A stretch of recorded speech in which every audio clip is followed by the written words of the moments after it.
إن الحمد لله نحمده ونستعينه ونستغفره ونعوذ بالله من شرور أنفسنا ومن سيئات أعمالنا من يهده الله فلا مضل له ومن يضلل فلا هادي له وأشهد أن لا إله إلا الله وحده لا شريك له وأشهد أن محمدا عبده ورسوله اللهم أرنا الحق حقا وارزقنا اتباعه وأرنا الباطل باطلا وارزقنا اجتنابه.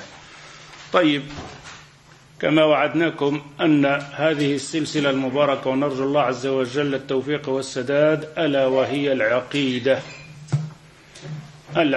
والإيمان على فهم سلف الأمة، أي عقيدة أهل السنة والجماعة. وهذه السلسلة هي طويلة جدا، لكن نحتاج إليها كما نحتاج إلى الأكل والشرب، بل وهي أكثر من ذلك. Alors, comme vous le savez, comme vous avez entendu parler, peut-être on a fait donc des affiches et tout ça, c'est une série concernant le dogme, Al-Iman. C'est une longue série, mais c'est une série qu'on a besoin, on peut dire qu'on a besoin de cette série donc de duros concernant le dogme, plus que le manger et boire. Plus que manger et boire. Parce que avec ça, avec ces duros ici, on va essayer, bi'idhnillah, que le musulman qui dit Ashhadu an la ilaha illallah wa ashhadu anna Muhammadan Rasulullah, qu'il sait ce que ça veut dire la ilaha illallah Muhammad Rasulullah, qu'il sait qu'est-ce que ça veut dire Allah Azza wa Jal, qu'est-ce que ça veut dire le Créateur, etc., etc. Peut-être la réponse peut venir donc d'une pensée comme ça, ou une réponse facile, ben c'est facile, Allah est le Créateur, etc., etc. Mais ce n'est pas assez. Si vous voyez que parfois on dévie vers les péchés, on dévie plus pour ce bas monde, c'est parce que sûr et certain qu'on n'a pas la connaissance de ce dogme, de ce aqida. À chaque fois que vous trouverez une personne à dévier de bon chemin, à une personne qui peut même devenir apostasée, c'est-à-dire devenir un mécréant, on en a. Ça, c'est parce que le dogme, l'aqida, il n'y est pas. Et vous allez voir, au fur et à mesure, dans la série des duros de l'aqida, vous allez comprendre beaucoup de choses, car on parlerait de tout. Absolument. D'ailleurs, pour bien être prévenu comme quoi les duros qui vont venir, peut-être il y a presque 7 ou 8 duros. Il n'y aura même pas un hadith dedans, pas un verset de le Coran dedans. Car c'est une série dont 130 duros qu'il y a dedans. Alors, les 7 duros ou 8 duros qui vont venir, vous n'allez même pas entendre ni hadith, ni Coran, ni ayah, ni rien du tout. On parle simplement avec le cerveau, ce qu'Allah Azza wa Jal nous a donné comme matériel. Après, simplement, après certaines séries, après simplement, on va commencer à argumenter avec un verset de le Coran ou un hadith. Car qu'est-ce que ça veut dire le dogme? Le dogme, c'est quelqu'un qui doit comprendre de lui-même. Le dogme, c'est quelqu'un qui le cherche lui-même. Le dogme, c'est parler le cerveau avant de rentrer. Quand le cerveau il va comprendre ces choses-là, parce que de dire je crois en prophète sallallahu alayhi wa sallam, que tout ce qui me dit le prophète sallallahu alayhi wa sallam est vrai, qui t'a dit ça? Comment tu y es arrivé pour comprendre que le prophète sallallahu alayhi wa sallam, tout ce qu'il te dit, qui est vrai? Comment tu y es arrivé pour comprendre qu'Allah il existe? Avec quoi tu y es arrivé? Avec le cerveau. Parler avec quelqu'un, un non-musulman, ça ne sert à rien de lui parler de Qala Allah, Qala Rasul, de lui parler de la logique des choses. Ici, on va prouver dans les duros qui vont venir que même, il n'y a même pas un verset, quoi que ce soit, ni un hadith, on comprendrait de nous-mêmes, de ce qu'Allah Azza wa Jal nous a donné comme raison, que Allah Azza wa Jal existe, et que le prophète est son messager, et que le Coran est la parole de Allah, et ainsi de suite, et ainsi de suite. Alors, l'aqida, c'est quoi? Le dogme. Je ne sais pas, la signification en français, le dogme. La foi, croyance, tout ce que tu peux imaginer, mais ça ne donnerait jamais le sens exact de l'arabe. Aqida vient de mot ne. Attaché. Est-ce que vous voyez attacher le nœud dans la langue française, dogme? Je ne sais pas. Ceux-là qui parlent français, qui ont été à l'université française, que vous entendez que dans le mot dogme, au foi, au croire, le mot nœud. Non. Alors le dogme s'appelle l'aqida. Les ulama, ils ont dit العقيدة في اللغة من العقد وهو الربط والإبرام والإحكام والتوثق والشد بقوة والتماسك والمراوصة والإثبات ومنه اليقين والجزم. Regardez le mot عقيدة. عقيدة, c'est un nœud, c'est un attachement que tu fais, c'est un point donc solide que quand tu fais attacher toi-même, tu fais ce nœud, cet attachement, tu ne peux plus perdre le chemin, tu ne peux plus tomber, parce que le nœud que tu as fait, al-aqida, le dogme, une fois que tu as fait ce nœud sur cette chose-là, c'est-à-dire que tu as à 100%, même le mot n'est pas valable, 100%. On peut dire 200%, on peut dire 300%, 400%, pas un gramme de doute. Est-ce que c'est vrai comme ça qu'on vit nous? Est-ce qu'on n'a pas de doute? Est-ce qu'on va ressusciter? Est-ce qu'on n'a pas de doute sur certaines paroles du prophète sallallahu alayhi wa sallam? Est-ce qu'on n'a pas dans la tête parfois des idées qui viennent à la tête de nous dire est-ce que c'est vrai ou pas c'est vrai? Est-ce qu'il n'y a pas quand on se réveille un jour, qu'on voit quelqu'un par exemple sur le monde, qu'on voit une maladie ou quoi que ce soit, de dire est-ce qu'Allah il existe? Est-ce que quand on voit les guerres et tout ça, ce qu'on voit maintenant, est-ce qu'il n'y a pas parfois des pensées bizarres qui viennent dans la tête de dire est-ce qu'Allah existe? Ça se peut même qu'on y arriverait à dire dans la tête, évidemment, mais après on secoue la tête, on dit qu'est-ce qu'on pense ici? De dire est-ce que l'islam c'est une religion? Est-ce que vraiment il y a l'enfer? Est-ce qu'on va être ressuscité? Oui, comme musulman, oui, je crois. Mais il suffit d'un petit vent, un rien de tout. Une parole, une discussion avec quelqu'un, avec une science, avec la technologie qui va venir maintenant, actuellement, avec la technologie qu'on a étudiée, qu'Allah Azza wa Jal qui ramène la pluie, là dans le pays où il veut, et qu'il y a de la pluie, et qu'il y aura des fruits.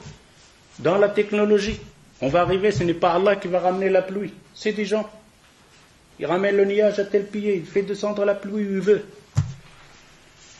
Alors, c'est ça le dogme. Al-aqida, c'est d'attacher, de faire un nœud avec toi et avec ce que tu crois. Et que tu dois être sûr et certain que tu n'as pas un millième de doute de ce que tu crois.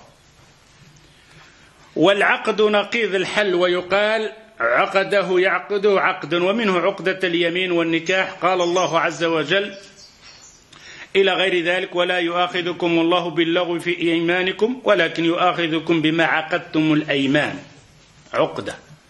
Allah Azza wa Jal nous parle ici, donc quand on jure ou quoi que ce soit, parfois par amusement, par rigolade, ce n'est pas ça le plus important. Le plus important, c'est ce que tu as fait un nœud, une croyance, sans doute dans ta foi. Al-aqida, le dogme, quand on dit l'aqida, c'est quoi ton dogme? Peut-être on aura même un problème de dire, quand on pose la question à une personne, de dire c'est quoi ton aqida? C'est quoi ton dogme? Beaucoup de gens ne peuvent pas répondre, c'est quoi le dogme? C'est quoi mon dogme? Je suis musulman. Déjà de Layla? Non, c'était pas ça. Tu dis, c'est quoi ton aqida? C'est quoi ton dogme?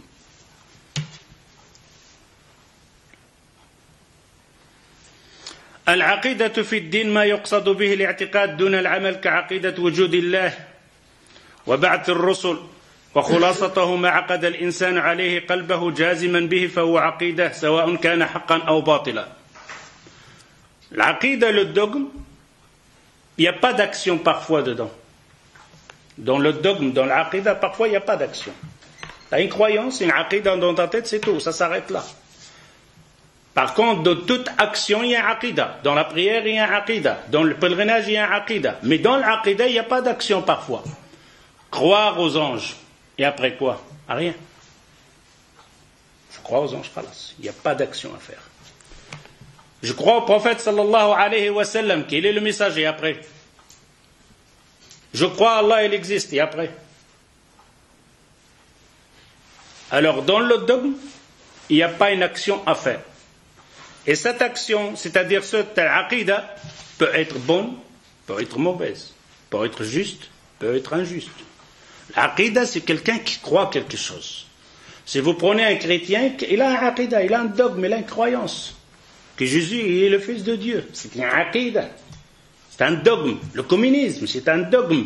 Le socialisme, c'est un... Toutes les théologies, toutes ce qu'on a inventé, les gens, dans les manhaj et tout, c'est un aqidah, c'est un dogme. Ils croient à cette chose-là. Un chiite, c'est un dogme, c'est un aqidah.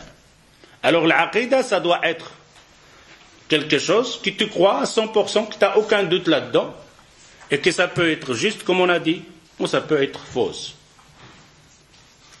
Dans l'aqidah, dans l'islam, dans le mustalah dans l'islam, هي الأمور التي يجب أن يصدق بالقلب وتطمئن إليه النفس حتى تكون يقينا ثابتا لا يمازجها ريب ولا يخالطها شك وسمي عقيدة لأن الإنسان يعقد عليه قلبه.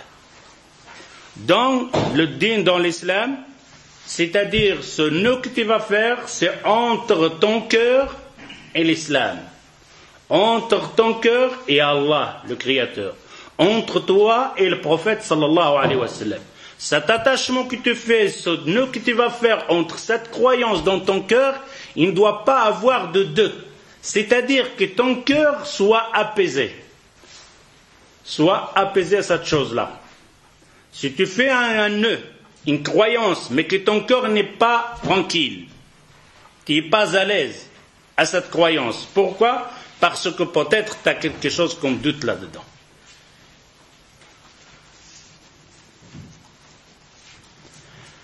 والعقيدة الإسلامية هي الإيمان الجازم بالله تعالى وملائكته وكتبه ورسله واليوم الآخر والقدر خيره وشره وسائر ما ثبت من أمور الغيب وأصول الدين وأما أجمع عليه السلف الصالح والتسليم التام لله تعالى في الأمر والحكم والطاعة والاتباع لرسول الله صلى الله عليه وسلم.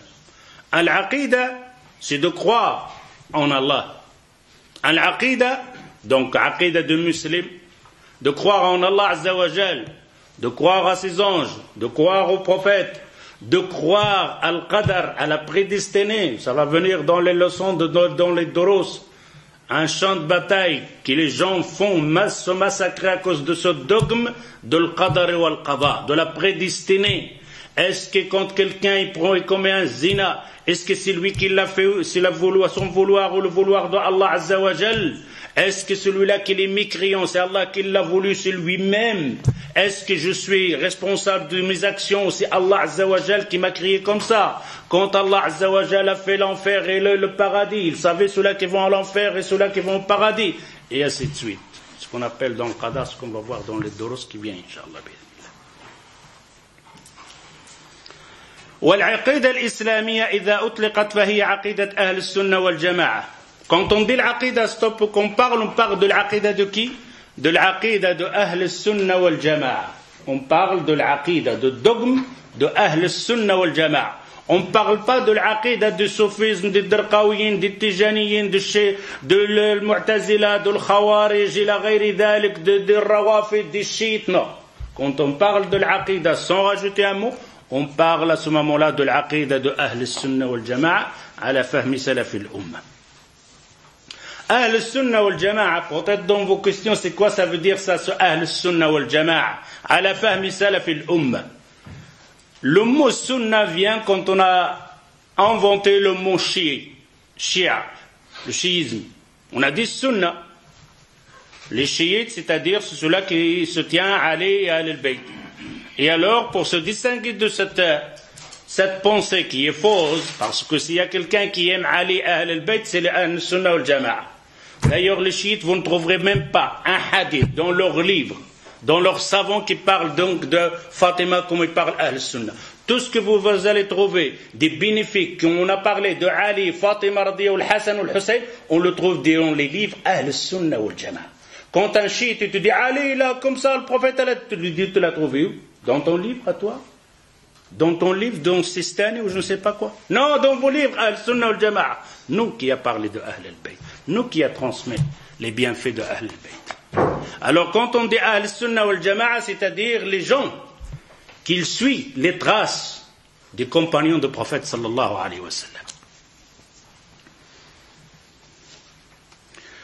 Et l'Aqid al-Islamiyya, on lui donne plusieurs noms. Parmi les noms qu'on a cités ici, Al-Tawhid. On appelle l'Aqid al-Tawhid. Parfois, les gens te disent on parle de Tawhid, c'est-à-dire qu'on parle de l'Aqida. Al-Sunnah, on appelle aussi Sunnah. Usul Din, les racines du Din. Al-Fiqh al-Akbar, le grand fiqh. Al-Sharia, Al-Iman. Tout ça, c'est des noms qu'on désigne l'Aqida. Maintenant, avant de rentrer, donc l'Aqida, c'est simplement le départ. Ça, c'est simplement le Muqaddima. L'introduction de tout ce qu'on va parler par après, Inch'Allah. C'est pour ça que je dis aux frères qui sont présents, vous devrez patienter, vous devrez faire vraiment un nœud avec le centre pour voir le nœud avec l'Aqida. Faire un nœud, mais alors un vrai nœud avec ce centre ici, poursuivre. Parce que c'est une série. Si tu n'y arrives pas à présenter dans un dars ou quoi, il faut aller vite écouter ce dars parce que si tu ne vas pas entendre ce dars-là, tu ne vas rien comprendre de quoi je parle. Pourquoi ce dogme? Pourquoi ce aqida?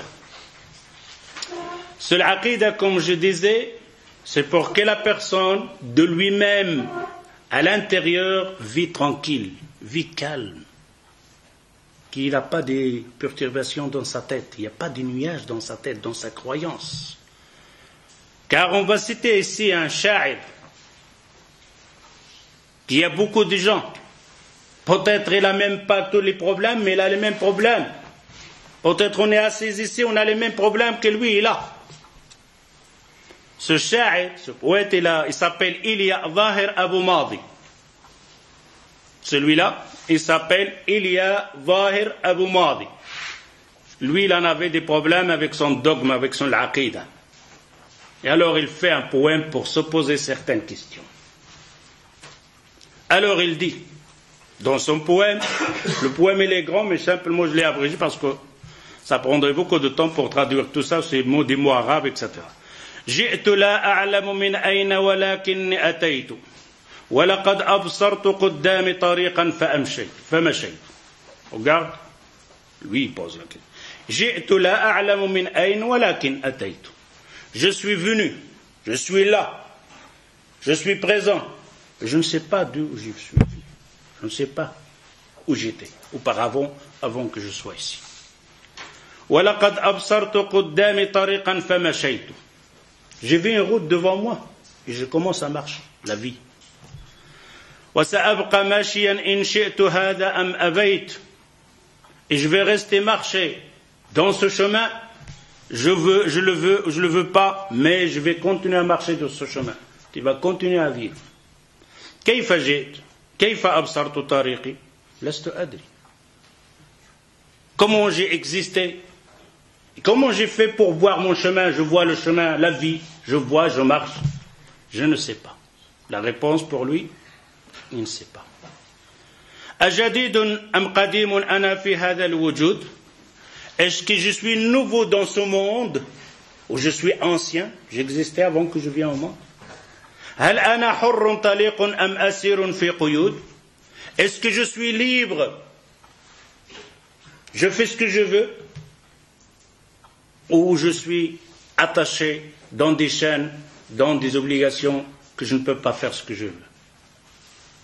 هل أنا قائد نفسي في حياتي أم مقود? Est-ce que c'est moi qui me dirige ou quelqu'un d'autre qui me dirige? Est-ce que c'est moi-même qui me guide dans mon chemin, dans mes pensées, dans ma recherche, dans mes décisions? Ou c'est quelqu'un d'autre qui me dirige? أتمنى أنني أدري ولكن لا أست أدري. J'espérais que je savais, je sais. Malheureusement, je ne sais pas. وطريقي ما طريقي أطويل أم قصير? Ma route de ma vie, c'est quoi cette route de vie? Je vis, après je ne vis plus, je n'existe plus. C'est quoi cette route? Elle est longue, elle est courte? هل أنا أصعد أم أهبط فيه وأغور? Dans cette route-là, c'est moi qui monte, je monte dedans ou je descends? Est-ce que je monte de ma vie ou je descends? Ou je m'enfonce? أنا السائر في الدرب أم الدرب يسير? C'est moi qui marche dans la route ou c'est la route qui marche, qui roule? أم كلنا واقف والدهر يجري? Ou alors il n'y a personne de nous qui marche, ni moi ni la route. C'est le temps qui roule. لست أدري. Je ne sais pas. Je ne sais pas la réponse. ليت شعري وأنا عالم الغيب الأمين. J'aurais souhaité, j'aurais préféré de rester dans le néant, que je ne viens pas au monde. أتراني كنت أدري أنني فيه دفي. Si je restais dans le néant, est-ce que je vais savoir à ce moment-là que je suis dans le néant et que je vais apparaître par après? Drôle de question. وبأني سوف أبدو وبأني سأكون. Si je restais dans le néant, je vais comprendre à ce moment que je suis dans le néant mais que je vais apparaître par après. أم تراني كنت لا أدري شيئا. Ou alors, si j'étais dans le lion aussi, je ne serais rien. لست أدري. Je ne sais pas. أتراني قبل ما أصبحت إنسانا سويا أتراني كنت محوا أم تراني كنت شيئا. Quand je suis là, j'existe, je suis une personne debout avec des yeux et tout ça. Mais avant que je sois moi-même sur ce monde-là, est-ce que j'étais quelque chose auparavant? Est-ce que j'étais quelque chose? Il n'y avait rien, j'étais rien? Ou j'étais quelque chose? Un atome? J'étais un atome, une lumière? Quoi? لست أدري. Je ne sais pas. ألهذا اللغز حل أم سيبقى أبديا? Est-ce que cette énigme a une solution, elle a une réponse? Ou alors il va rester tout le temps comme ça, cette énigme, cette pensée, il n'y a pas de réponse à ça? لست أدري. Je ne sais pas. ولماذا لست أدري. Et pourquoi je ne sais pas? Ben je ne sais pas. C'est grave. Imagine quelqu'un qui vit avec ça dans la tête. Imaginez qu'on vit avec ça dans la tête, avec ce genre de questions. Combien de gens ils ont ce genre de questions? لست أدري. Tout d'un coup, il est dans la tombe, dans le cimetière, il marche dans le cimetière comme ça. ولقد قلت لنفسي وأنا بين المقابر هل رأيت الأمن والراحة إلا في الحفائر. En marchant dans le cimetière, j'entendais un calme, un apaisement. Est-ce que la tranquillité ne se trouve que dans ces trous-là? Il arrive au cimetière, t'entends quand il arrive au cimetière à la campagne, là. Calme, tranquille, pas de bruit. Est-ce que ce calme, cette tranquillité, cet apaisement se trouve simplement dans ces trous-là? Dans la tombe? لست أدري. Je ne sais pas. إن يكن الموت قصاصا أي ذنب للطهارة. Est-ce que la mort, c'est un péché pour les gens? C'est un châtiment pour les pécheurs? وإذا كان ثوابا أي فضل للدعارة. Si la mort c'est une récompense, bien. Mais alors pourquoi le mauvais il a cette récompense? Alors c'est quoi cette mort-là? C'est un châtiment? C'est un châtiment, pourquoi le bien il est mort? C'est une récompense, pourquoi alors le mal il est mort? Le mauvais il est mort. لست أدري. وإذا كان يوما وما فيه جزاء أو جسارة فلما الأسماء إثم أو صلاح. C'est un jour, il y a ni châtiment ni récompense. C'est un jour, il y a ni châtiment ni récompense. Mais alors pourquoi on entend ce mot bien, pas bien? C'est bien, ce n'est pas bien.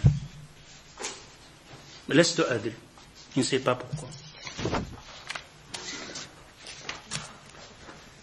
إن يكن الموت رقادا بعد صحو طويل فلماذا ليس يبقى صحونا هذا الجميل.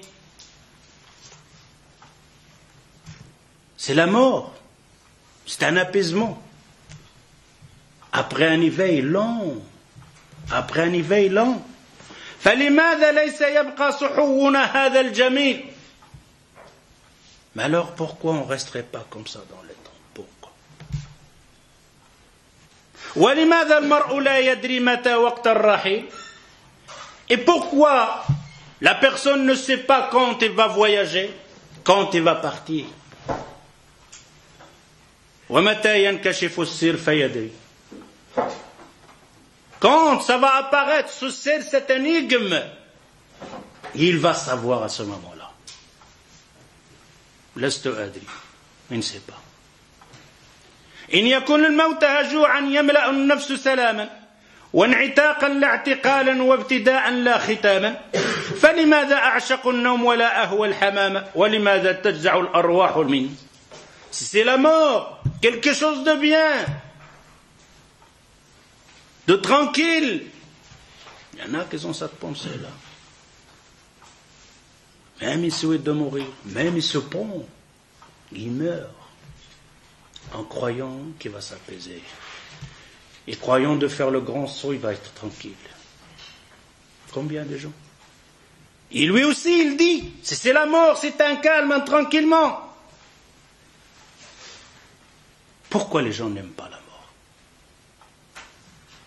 Laisse-toi adri. Il ne sait pas. أوراء القبر بعد الموت بعث ونشور فحياة فخلود أم فتاء ودثور. Est-ce qu'après la mort, on va sortir, on va ressusciter?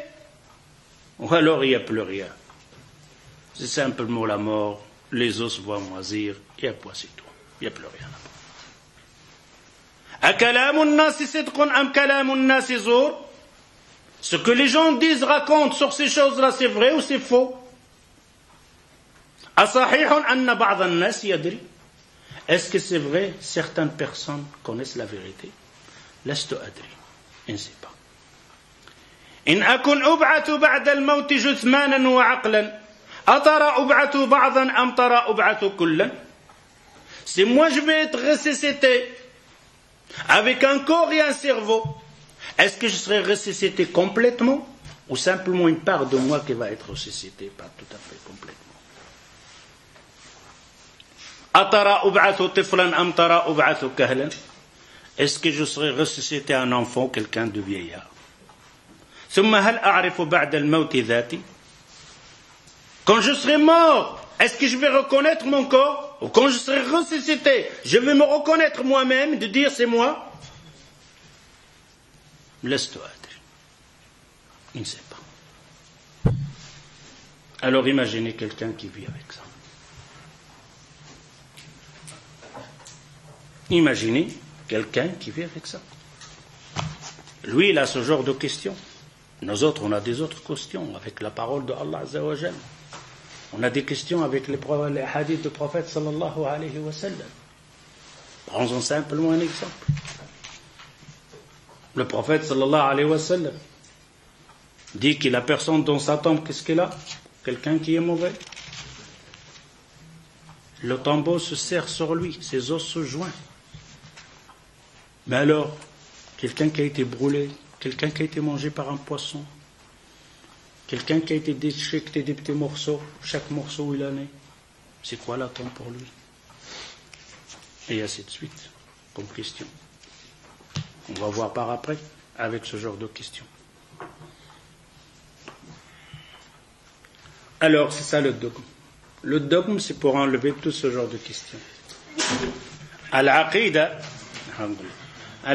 c'est pour éliminer ce genre de questions. Pour répondre à ce genre de questions. C'est quoi nous? C'est quoi la création? C'est quoi ce monde? C'est quoi ce ciel? C'est quoi ces gens-là? C'est quoi ces religions? C'est quoi cette pratique? C'est quoi cet islam? Et ainsi de suite.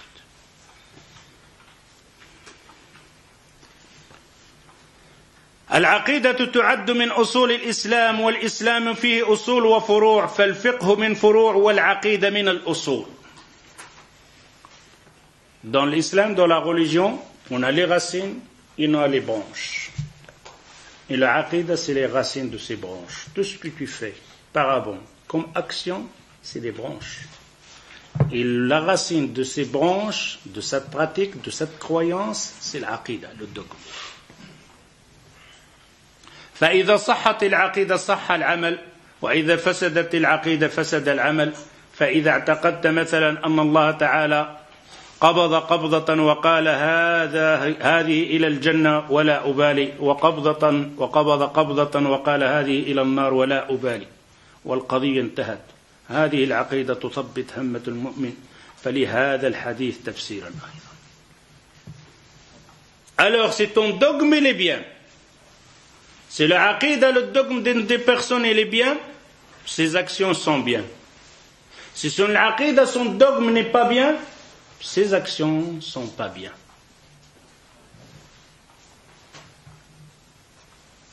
Il ne se fait pas de dire Ashhadu an la ilaha illallah wa ashhadu anna Muhammadan Rasulullah. Prenons les rawafid. Prenons les autres sectes qui ont le dogme, qui ne sont pas bien dans le dogme. Toutes leurs actions sont nulles, caduques. Pourquoi? Qui a fait que ces actions sont mauvaises? C'est l'aqidah. Qu'est-ce qui a fait que les actions des chiites sont mauvaises? C'est le dogme. Qu'est-ce qui a fait que les actions du soufisme sont mauvaises? C'est le dogme. Qu'est-ce qui a fait que les actions de l'Khawarij sont mauvaises? C'est le dogme. Tout est la base de ce déviement dans l'islam, c'est à cause de l'aqidah, à cause du dogme. C'est pour ça qu'on dit aux frères, vous devrez faire très attention. Il ne suffit pas de dire, je dis Ashhadu an la ilaha illallah, je fais les ablutions, je vais à la mosquée. Il faut comprendre qu'est-ce que ça veut dire l'islam. Et de faire cet attachement, de faire ce nœud exactement bien. De comprendre quand je prie, c'est quoi cette prière. Quand je jeûne, c'est quoi ce jeûne-là. Quand je prononce le nom du prophète sallallahu alayhi wa sallam, qu'est-ce que je prononce. Quand je prononce le nom de Allah, c'est quoi ça.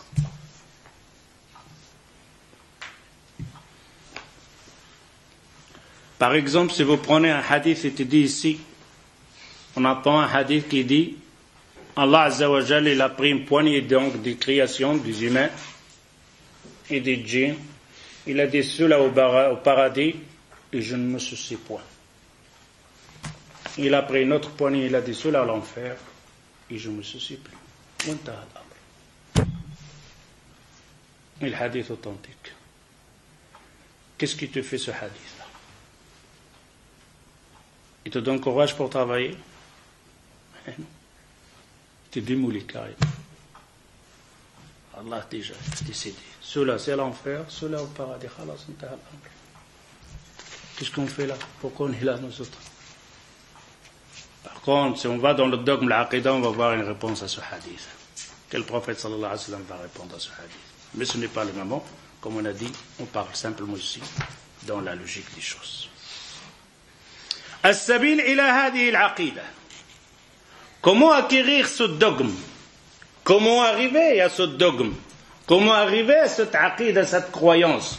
Comment faire pour arriver? Ou alors, quels sont les moyens, les matériels, ou les possibilités pour arriver à ce dogme, pour acquérir ce dogme?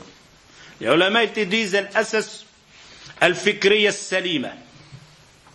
Al-fikriya al-salima, la bonne pensée. Quelqu'un qui pense, mais la pensée juste.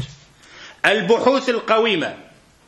Deuxième moyen, al-buhuth al-qawima. Les recherches vraies, les vraies recherches.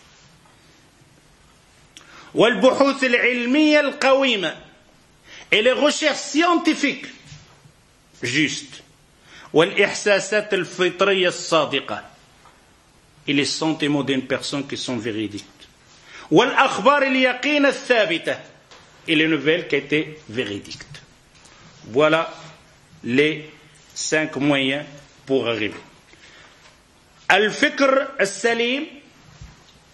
Al-fikr al-salim. Quelqu'un qui pense, mais la pensée salime, sain, elle n'est pas mélangée avec des choses qui sont mauvaises. Al-Buhuth al-Qawima, les recherches justes. Al-Buhuth al-Ilmiya, ici les recherches scientifiques. Wal-Ihsasat al-Fitriya al-Sadiqa, ce qu'il y a en nous, le sentir naturel, ce sentiment qu'on ressent naturel, on le trouve chez les animaux et chez les humains et tout. Wal-Akhbar al-Yaqina, des nouvelles qui nous arrivent, des gens, mais qui sont véridiques. Ça, c'est les moyens pour faire une recherche. On va en parler après, Inch'Allah, de cela, de cette catégorie, des personnes qui ont employé ce système ou ces moyens qui sont arrivés au dogme vrai. Al-Quwa al-Insaniya al-Idrakiya. On a nous-mêmes une force pour analyser les choses, pour comprendre les choses, pour juger les choses. On a cette force. Et humain, une personne, on a cette force, al-Idrakiya, de comprendre la chose, de saisir la chose, de trouver une réponse à cette chose-là, ou d'analyser cette chose-là.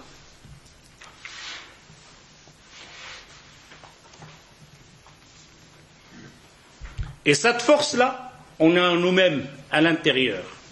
Ça vient, cette force-là, commandée de l'intérieur.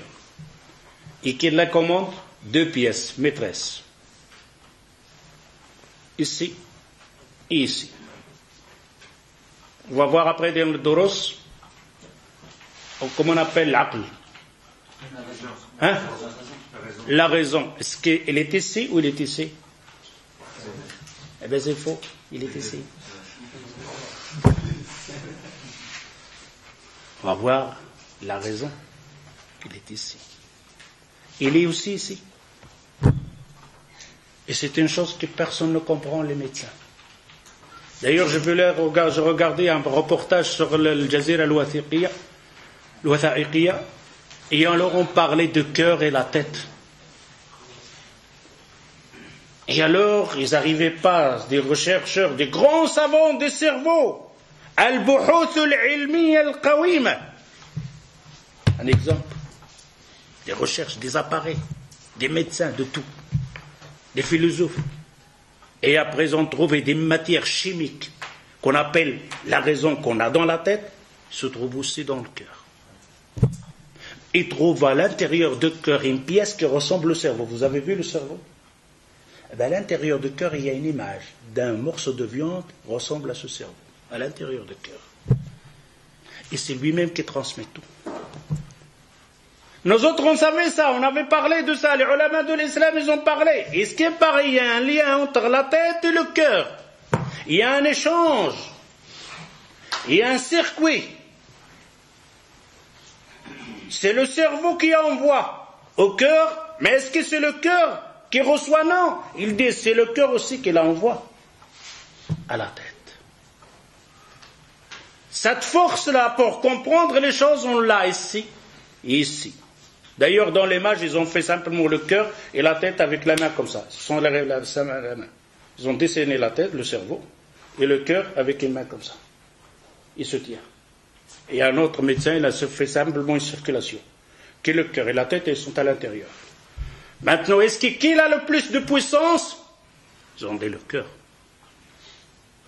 Le cœur, il partage avec la tête certains sentiments, certaines réponses, mais il garde pour lui certaines réponses. Il a même une mémoire à lui-même. La mémoire, il est où? Ici. Eh bien, ils disent non. Même le cœur, il a la mémoire à lui-même. D'ailleurs, ils ont montré une personne qu'on lui a changé le cœur. Et cette personne, il n'a jamais été gentil avec son épouse. Méchant. Il ne sait même pas faire des mots gentils. Méchant, vulgaire. On lui a changé le cœur et d'un jour au lendemain matin, il commence à faire des poèmes pour son épouse.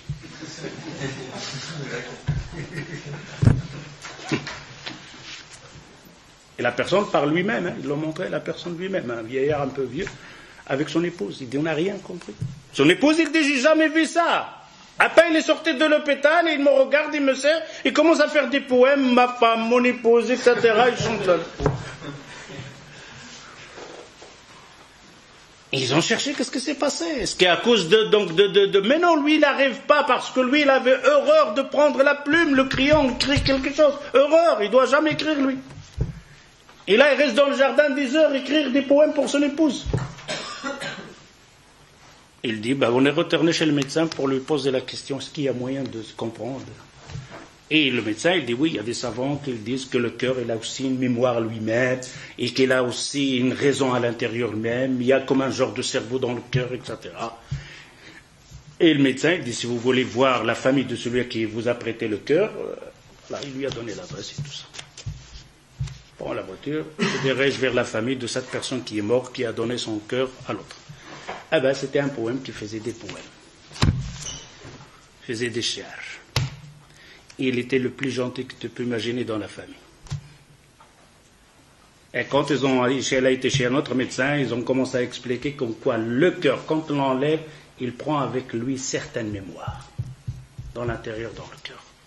Il y a qui reste dans la tête, il y en a ceux-là qui transmettent, qui va vers le cœur. Ça, c'est ce qu'on va parler par après, Inch'Allah, pour voir qu'est-ce que l'islam dit, où est-ce qu'elle est sa raison. Car Allah Azza wa Jal parlerait de le Coran, mais nous on ne parlera pas maintenant ni le Coran, le Hadith. Allah Azza wa Jal parle de cœur. Allah ya'qulun avec le cœur.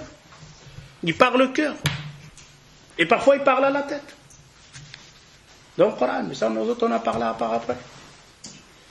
Cette force qu'on a à l'intérieur de nous-mêmes pour comprendre, pour analyser les choses, ils disent les ulama, il est en nous-mêmes. Mais son origine, ce n'est pas de l'intérieur, c'est de l'extérieur. La force qu'on a, qu'on réalise avec le cerveau, qu'on répond, qu'on pense avec le cerveau, qu'on ressent avec le cœur, qu'on ressent avec le cœur. Cette force-là qu'on a à l'intérieur de nous-mêmes,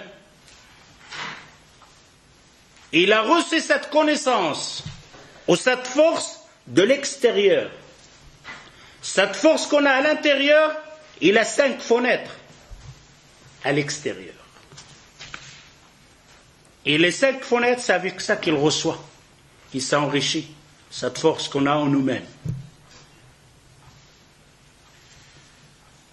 وهي الحواس الخمس, qu'on appelle les 5 sens.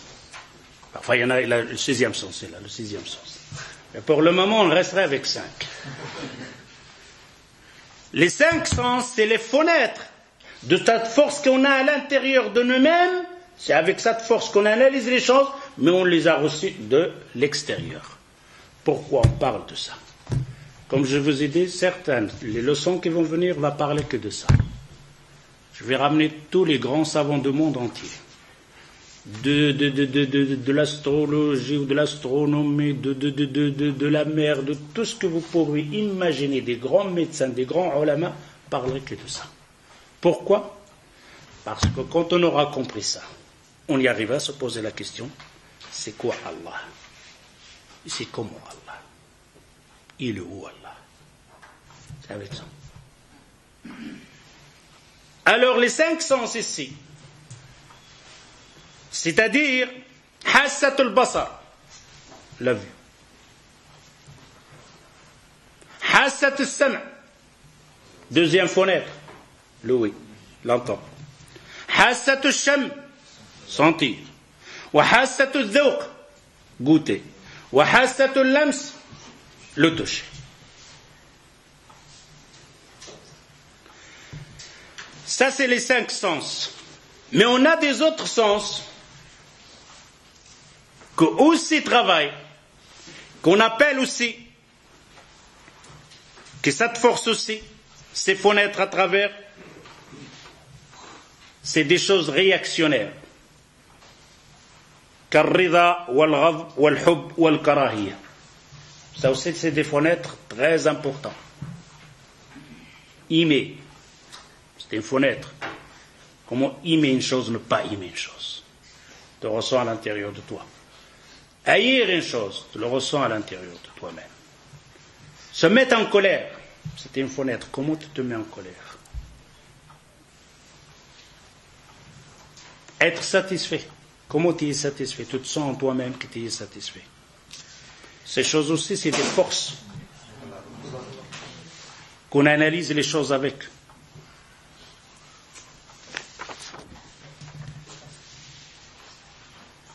فبمقدار ما تنقل هذه الحواس من حقائق القوة الإدراكية تستطيع أن تتخيل وتدرك وتحلل وتركب وتستنتج القواعد العامة وتقيس الأشباه والنظائر على بعضها ولا تستطيع شيئا غير ذلك ولا أكثر من ذلك. Avec ces matériaux, ces wasa'il, ces moyens, avec ces fenêtres qu'il voit à l'extérieur, qui ramène cette force à l'intérieur, avec ça, d'après la force, le degré de la capacité de ces moyens, que tu peux analyser les choses, de comprendre les choses, de comparaître les choses, de dire que ça ressemble à ça, ça c'est comparable à ça c'est le contraire de ça c'est bon, ça c'est mauvais, ça c'est juste, ça c'est pas juste, ça c'est loin, ça c'est pas loin, et ainsi de suite. Mais tu ne peux pas faire plus que ça. Maintenant, ces moyens, ils sont forts ou ils sont pas forts? Ils sont forts, le cerveau. Vous savez qu'est-ce que ça veut dire le cerveau? Le cerveau, le magma qu'on a ici dans la tête. Que les médecins ils te disent que maintenant notre cerveau, d'après ce qu'il y a dans le monde, avec la technologie, le JSM et tout ce que vous pensez qui sont partis à la Lune, il a fonctionné simplement 5%. Imagine qu'il fonctionne à 100%. Ils vont inventer quoi ça? 5%. Et pourtant, cette force-là de l'intérieur, il est mahdouda, il est limité. Inscrit ce mot-là de ces moyens qui sont limités. Que la vue, il est limité. Que le toucher, il est limité. Le sentir, il est limité. La vue, il est limité. Le louer, il est limité. L'aql, il est limité. Le cœur, il est limité. Tout ça, il est limité. Il a une frontière. Il ne peut pas faire plus que ça.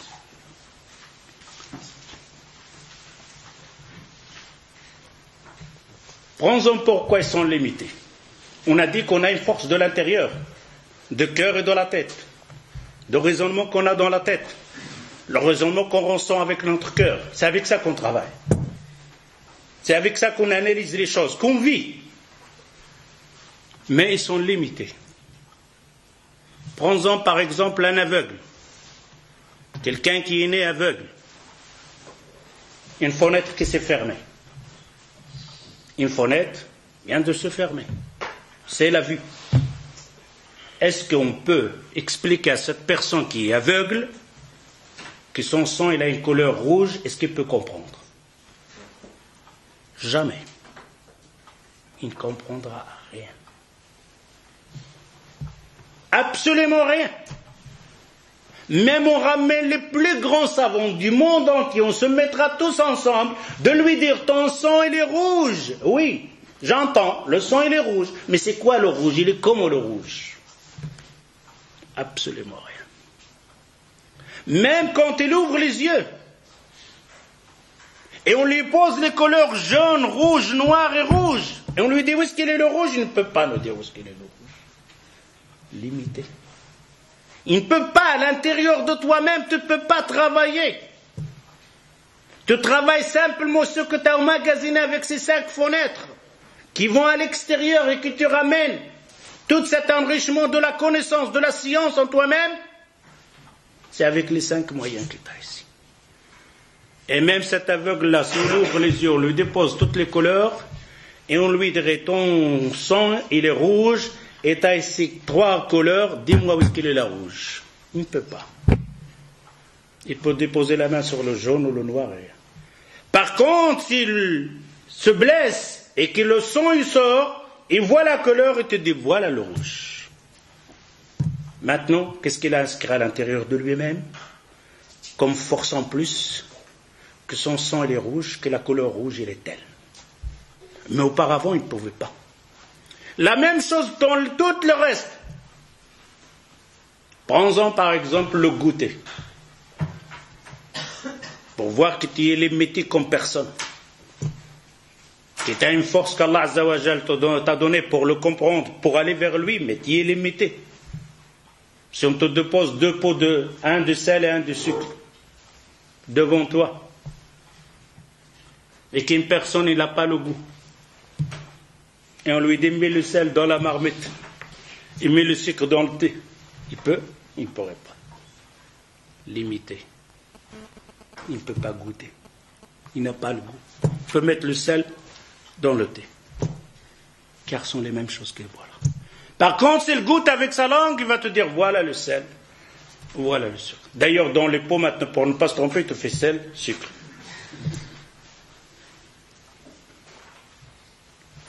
La même chose pour sentir.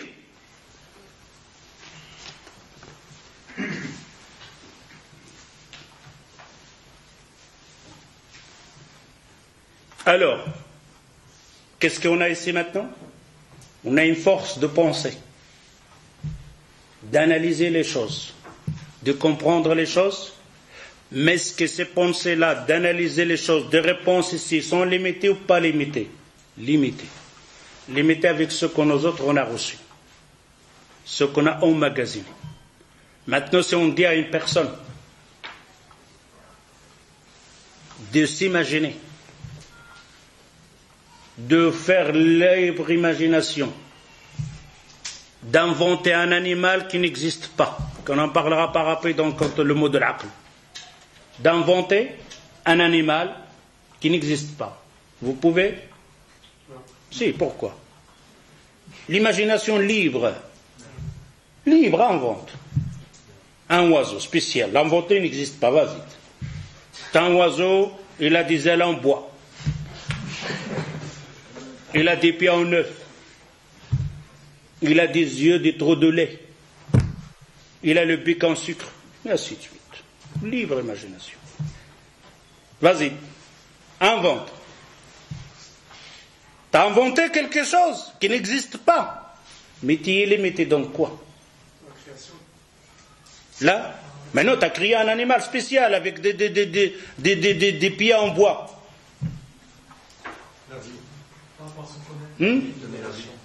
La vie, il a la vie aussi. Pardon? Oui, parce que vous parlez en même temps. C'est un animal spécial à ce moment-là. Quelque chose qui existait déjà. Voilà. Tu as inventé quelque chose, oui, mais tu es limité en quoi? Tu as travaillé simplement ce que tu as emmagasiné auparavant. Le bois, de lait, etc., du miel, etc., les pieds là, mais tu n'as rien inventé de spécial. Tu as fabriqué cette. Avec quoi? Avec ce que tu as emmagasiné. Si tu n'as pas vu, tu ne pourrais pas travailler. Si tu n'as pas emmagasiné avec les oreilles, les yeux, cette chose-là, tu ne pourras pas travailler, tu ne peux pas inventer. Le bois, c'est quoi le bois? Parce que tu as vu le bois. Le miel, c'est parce que tu as vu le miel. Pourquoi on dit ça? On dit alors on est limité. On est limité. Dans les moyens qu'on a pour comprendre les choses, on est limité. C'est simplement on répond à ce qu'on a emmagasiné dans la tête. Si on n'a pas vu, n'est pas entendu, je n'ai pas senti, je n'ai pas goûté, je n'ai pas senti avec le nez, je ne peux pas travailler, je ne peux pas te dire quoi. Inscris ça parce qu'on aura besoin pour dire comment Allah. C'est quoi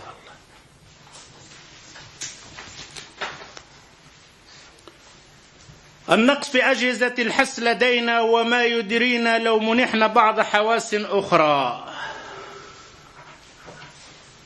Alors, combien on a de sens? 5.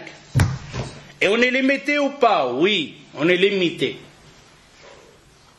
D'ailleurs, même parfois, les yeux te jouent un sale tour. Heureusement qu'il avait déjà inscrit la chose, autrement il aurait été tombé là, stamaqué. Le cerveau, il ne savait même pas quoi. Te prends un verre d'eau, à moitié plein, te mets ton bic dedans, te regarde. Quelle image il t'envoie les yeux à ton cerveau? Que le bic est cassé. Qu'est-ce que les yeux te donnent? Tu prends un verre, te mets.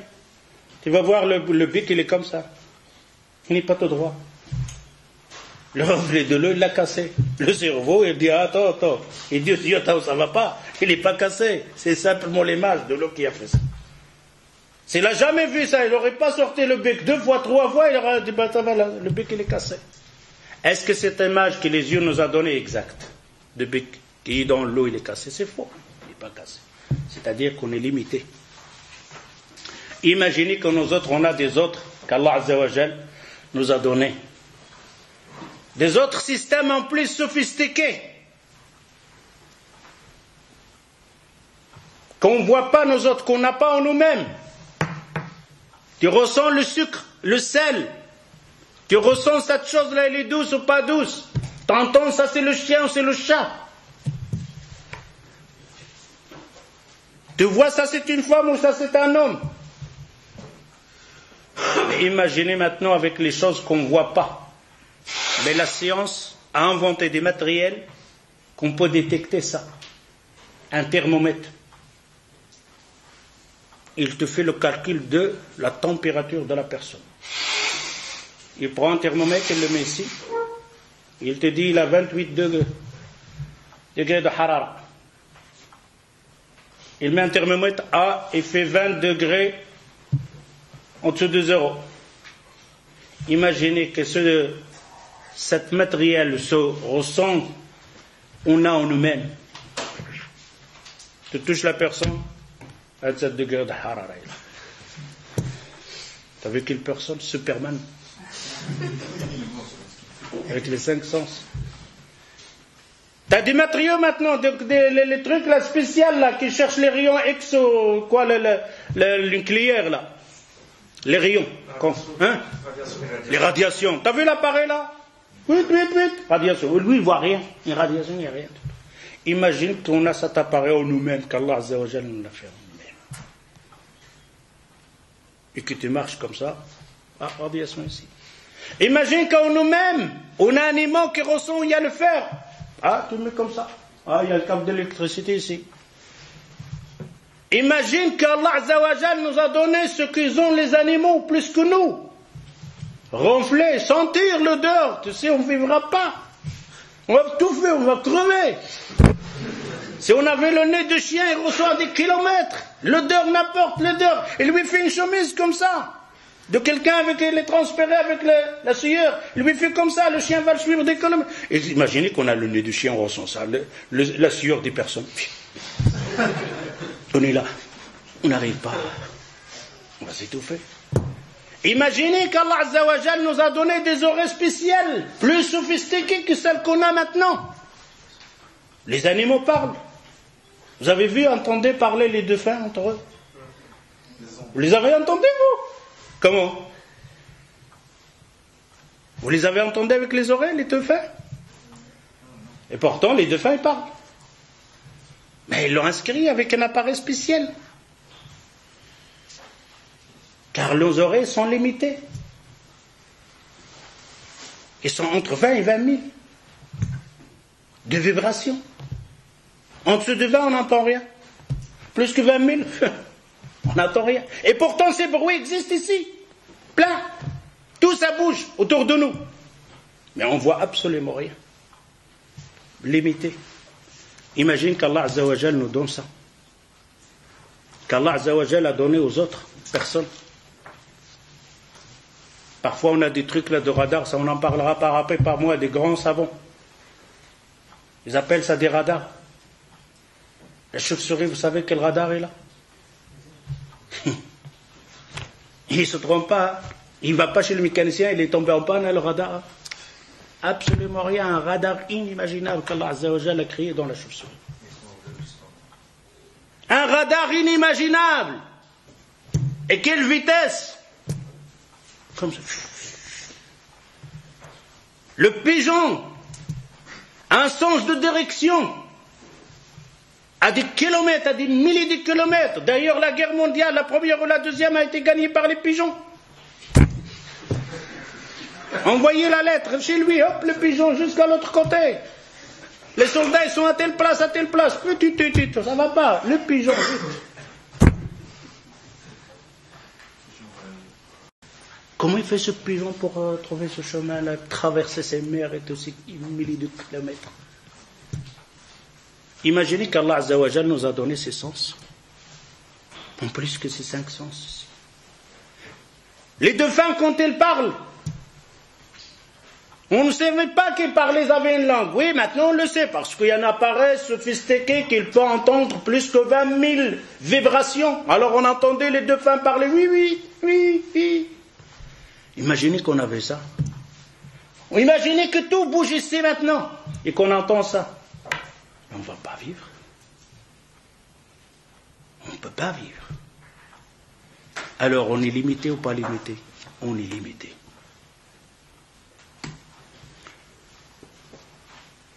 لقد كان من الممكن عقلا أن نؤتى الحواس التي ندرك بها ما تحس بهذه الأجزية وتدل عليه كيف بنا لو أوتينا قوة الإحساس بالمعادن من وراء الحجب إلى غير ذلك. حدود الحواس. أما حواسنا التي هي السبيل الوحيد لنا للتعرف على الوجود من حولنا فهي منافذ قصيرة منافذ لمدى محدودة كما وكيفية. وقد اكتشف العلم الحديث أن الفضاء مملوء بالصور التي لا نستطيع أن نشاهد بأبصارنا فلا قد الالتزام والتوافق بين وضعها ووضع أبصارنا كما أنه مملوء بالأصوات التي هي فوق مستوى سمعنا أو دون مستوى ونحن لا نسمع من ذلك شيئا إلا أننا استطعنا إدراكها بالآلات الحديثة ولا يخفى ما يتضمن الكشف الجديد من الإعلان على جهلنا في جزمنا السابق وفي إلقائنا الأقوال التي نؤكدها ونجزم بها جزافا دون روية أو عقل نافذ للحقيقة. العلم أثبت أن كل شيء في هذا العالم يتكون من ذرات جزئيات الإلكترونات والبروتونات سابحة ومهتزة أي القانون العام هو الاهتزاز الذرة بما فيها وكذلك نعرف جميعا أن كله يهتز ضمن رتبة معينة وضمن موجودة معينة. La science maintenant, elle a découvert que tout, la création, l'univers, nous-mêmes et l'univers, c'est entre les atomes, des vibrations des atomes, tout bouge. Tout bouge. Simplement, on n'entend rien. Les ulama maintenant, ils entendent des sons qu'il y a entre dans le air, comme ça. Les ulama, ils entendent des bruits avec leurs appareils. Qu'il y a dans le ciel, qu'il y a dans l'univers, mais qu'auparavant on ne l'entend pas. Avec les appareils maintenant, on a découvert qu'il y a certains animaux qui vivent avec nous. Même certains animaux qu'on a dans nos cheveux, dans nos barbes. Nos cheveux sont pleins des animaux. Une forêt amazonienne. Mais on ne les voit pas avec les yeux. Parfois, il s'amusait simplement de faire une petite caméra là, qui grandit là devant les cheveux. T'as peur? On dirait une forêt. Et cette peau là, c'est à faire peur. Si on enlève les yeux, on voit ça comme ça. Et pourtant, ils ont découvert ça. Tout ici maintenant, la table ici, tout. Sa table là, ça, il ne bouge pas. Hein? Pourtant, tout ce qu'il y a en elle, il bouge. C'est des atomes qui bougent, j'y vis. Ça, tout ça bouge. Tout. Ce papier-là, plein des atomes, ça bouge. On croit qu'il est mort. Mais si on fait grandir cette feuille-là, pour voir les atomes avec quoi il est conçu ce papier, vous allez trouver ces atomes-là bougent l'un l'autre, en mouvement tout le temps. Et tout au monde. Et on n'entend absolument rien. D'ailleurs, les petits animaux, là, comme on appelle là, les acariens, vous avez vu les acariens un jour? Ben, il faut les voir. C'est un monstre. Ah, il a des dents comme ça, il fait peur, on dirait un dinosaure. Quand j'ai vu ça, quand ils l'ont montré à la télévision, un zacarien, mais il fait peur ce zacarien. Et je l'ai dans les cheveux, dans le mat maintenant, il dort avec moi. Et il a des poils, il a des yeux comme ça, il a un bec comme ça. Inimaginable. Et alors plein dans les matelas, dans les couverteurs, dans ta tête, mais les poules, là, ça c'est un dinosaure, c'est un grand animal, ça. Ça, tu le vois avec les yeux. Un zacarien, tu ne le vois pas. Et pourtant, quand ils l'ont grandi, il fait peur. Imagine qu'on avait ces yeux-là. Et s'il te dit alors, c'est un tort de dire que la chose, il n'y est pas, n'existe pas parce que je ne l'ai pas vu, je ne l'ai pas entendu, je ne l'ai pas touché, je ne l'ai pas senti. C'est une erreur fatale. Quand il n'y avait pas ces appareils, de dire qu'il n'y avait pas cet animal, il n'existe pas un animal. Est-ce qu'il y a un animal ici devant toi dans ton lit? Non, il n'y en a pas. Il en avait raison, il était en tort. Il était en tort. Quand il a fait l'appareil, il a vu qu'il est plein d'animaux. Animaux là, plein. Alors ton jugement de dire qu'il n'y a rien autour de moi, parce que je ne vois pas, je ne l'ai pas vu, je ne l'ai pas senti, est-ce que ce jugement, il est juste ou pas juste? Il n'est pas juste. Le son qu'il y avait entre les deux dauphins que je n'entends pas, quand on voit les deux poissons, ils se regardent et courent, et alors ils se rejoignent et ils se transmettent comment, on ne sait pas. Mais ils ne parlent pas entre eux. Si, ils parlent entre eux. Alors ici, on est arrivé pour dire, avec les 5 sens qu'on a, est-ce qu'on ressent toutes les choses? Non. Est-ce qu'on voit toutes les choses? Non. Est-ce qu'on entend toutes les choses? Si on n'entend pas toutes les choses, on ne voit pas toutes les choses, on ne ressent pas toutes les choses, on n'a pas le droit de dire que ça n'existe pas, cette chose-là. Ou telle chose ne peut pas exister. Pourquoi? Parce que nous autres, on est limités. Alors la thèse qu'il dit à cette personne, je crois simplement ce que je vois, elle est fausse. Archi fausse, parce que autour de nous, il y a plein de gens qui vivent. Mais simplement les 5 sens qu'Allah Azza wa Jalla nous a donnés ne sont pas dans la capacité de voir ces choses-là ou de toucher ces choses-là.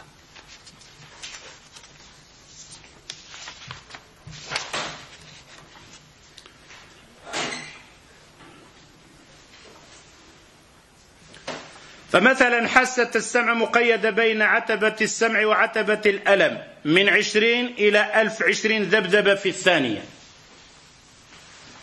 Par exemple, nos louer, nos oreilles,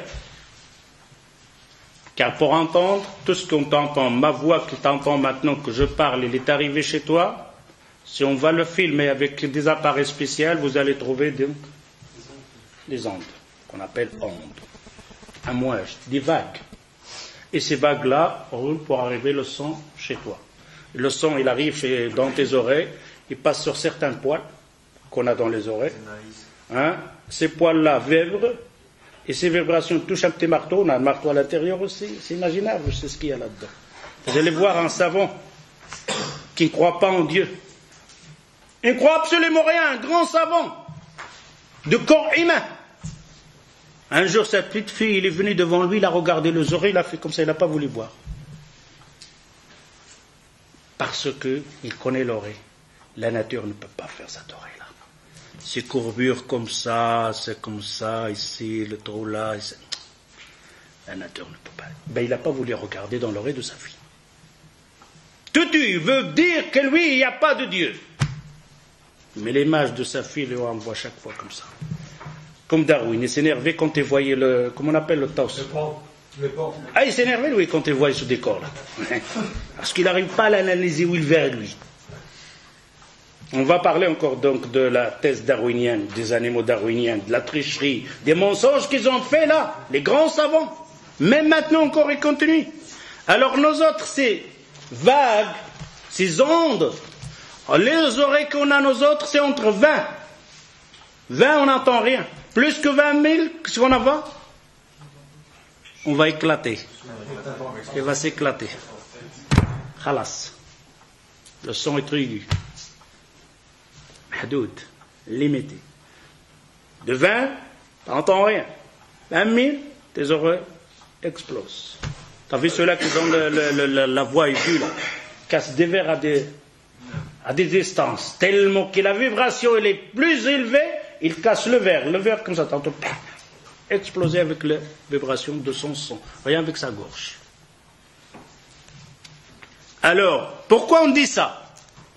Pour comprendre, quand on va arriver pour poser la question de créateur qui a créé les gens, on doit aussi dire qu'on est limité dans la puissance qu'on a à l'intérieur de nous-mêmes pour trouver une réponse à cette question-là. La chose pour répondre à cette question-là, il faut que moi, je l'ai emmagasiné en moi-même. Si je ne l'ai pas emmagasiné, je ne peux pas répondre. Comme on a vu tantôt, on a donné libre réflexion pour le cerveau, pour inventer quelque chose, on a vu qu'il n'a rien inventé, excepté la mélanger. Ce qu'il a inscrit, il a mis simplement un bricolage, il a inventé quelque chose, mais avec le matériel qui est là.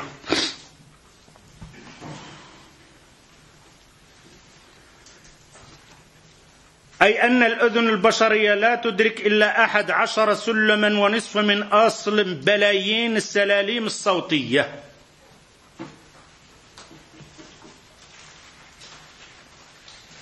Un dixième.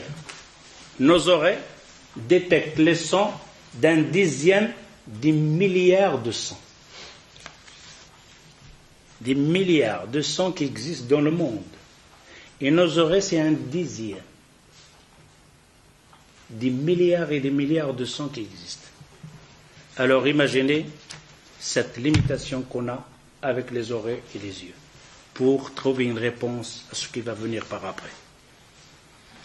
وحيث أن حواسنا محدودة كما وكيفا فلا يصح لنا عقلا ولا واقعا أن ننكر أشياء من حقائق الكون مهما كان نوعها إنكارا باتا قطعيا لمجرد أننا لم نراها ولم نسمع صوتها ولم نتصل بها بأية حاسة من حواسنا إلا أن نقيم دليلا عقليا وبرهانا واضحا يسلم به العقل والسليم. أما الادعاء بأنها غير موجودة لأننا لم نحس به فذلك أمر ترفضه العقول رفضا باتا. كيف لا ونحن نعلم حقا أن الألوف التجارب اليومية أن حواسنا محدودة كما وكيفا فمن حيث الكم متى تجاوز البعد المسافة التي تسمح لنا بالإحساس ظهر عجز حواسنا بإدراك تلك الأشياء. وأما من حيث الكيف فلا بد من توفر شروط خاصة لكل حاسة فينا حتى نستطيع أن ندرك بها الأشياء المعروضة على حاسنا. فحاسة البصر فينا مثلا تحتاج إلى رؤية الأشياء إلى الضوء ومتى انعدم الضوء وحل الظلام الدامس انعدمت الرؤية تماما وكذلك متى صغرت الأشياء المرئية إلى غير ذلك. Si on prend maintenant les yeux, la capacité des yeux pour voir, ils voient avec quoi? Ils voient aussi avec la lumière. Ils voient avec la lumière. Si on enlève cette lumière-là, est-ce qu'il peut voir encore? Non. Si on enlève cette lumière-là, le reflet de lumière qui vient et que le remet le reflet, c'est avec ça qu'on voit. Par contre, si on enlève, on éteint la lumière, ben les yeux c'est fini, ils ne voient rien, ils les donnent au noir. Mais si on invente un appareil spécial, comme les Américains et les autres maintenant qu'ils ont fait, des jumelles spéciales, ben ils voient. Si j'éteins la lumière, et je te dis je ne vois plus rien, je te dis il y a une personne là devant, je ne sais pas. Tu ne vas pas me dire non, je ne le vois pas. Si tu ne le vois pas, d'accord, mais ça ne veut pas dire qu'il n'y a pas. Ça se peut qu'il est là. Par contre, si tu prends ces jumelles-là, ben il est là. Alors il ne fallait pas dire au départ qu'il n'y existait pas. La même chose quand la chose devient petite aussi. Nos yeux, ils sont limités à la distance. De plus que la chose elle est loin, de plus qu'on ne le verra pas. Et la même chose, la chose de plus qui devient petite, on ne le verra pas. Comme on a dit les Acariens. Tu ne le vois pas. Ça ne veut pas dire qu'il n'existe pas.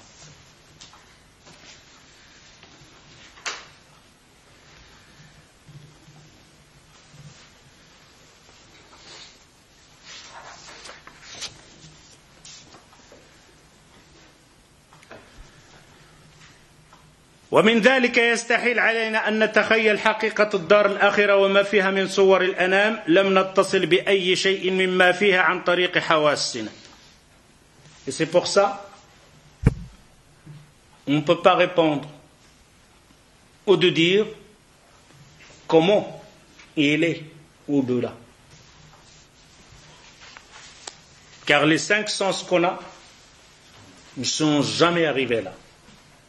Ni par les yeux, ni par le toucher, ni par le louer, ni par le regard, ni pour le sentir, jamais, jamais, jamais.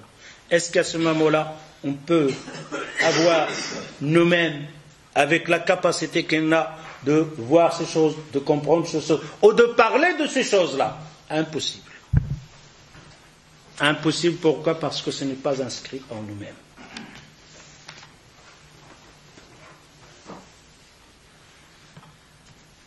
C'est pour ça, on va voir après dans le hadith, donc le prophète sallallahu alayhi wa sallam, quand on nous a parlé de ces choses-là, qu'est-ce qu'il a dit? Il a dit, il y a des choses là-bas que l'œil n'a jamais vues, que l'oreille n'a jamais entendues, et qui ne peut pas même l'imaginer. Rien de faire une imagination. Tantôt on a dit, imagine-toi quoi? L'oiseau là ou l'animal là. On l'a fabriqué avec quoi? Avec des choses qu'on connaît, qu'on a vues, qu'on a touchées. Le bois, etc., le lait, etc., tout ça. Mais est-ce que le au-delà, on l'a vu? Ah oui. On n'a que des noms. On a les raisins. C'est pour ça, maintenant qu'on entend dans le Coran, etc., le musulman, qu'au paradis, il a des raisins, il a de lait, il a du vin. Tu imagines comment il est le vin? Tu peux l'imaginer? Le lait, il est comment? Automatiquement, on a la photo, on a le goût, etc. Est-ce que c'est juste, c'est ça, le lait? Non, c'est faux, c'est faux. Absolument faux. On n'a que le nom. Ça n'a rien à voir. Ça, c'est quoi, ça? Là, ça, c'est le pied de quoi? On appelait comment? Le pied. Si tu n'as pas vu, je te dis, le micro, il a le pied. Tu vois des orteils avec des ongles, quoi. Le nom, d'accord. Le pied de la table. Tu as vu le pied de la table? Le pied de la chaise. Ça n'a rien à voir. Le pied de l'arbre. Ça n'a rien à voir. Oui, la main d'Allah. La main de la cafetière. T'imagines quoi, la main de la cafetière, toi? La bouche de la cafetière. La bouche de la cafetière, allez. Il a des dents, il a des lèvres, quoi. Le nom qu'on a. Mais alors à ce moment-là, est-ce qu'on peut imaginer au-delà? De lui donner une image? De s'imaginer? Alors tout ce que tu as dans la tête au-delà, te lui donne une image, on te dit c'est faux. Où t'as été chercher ça? Qui t'a dit ça?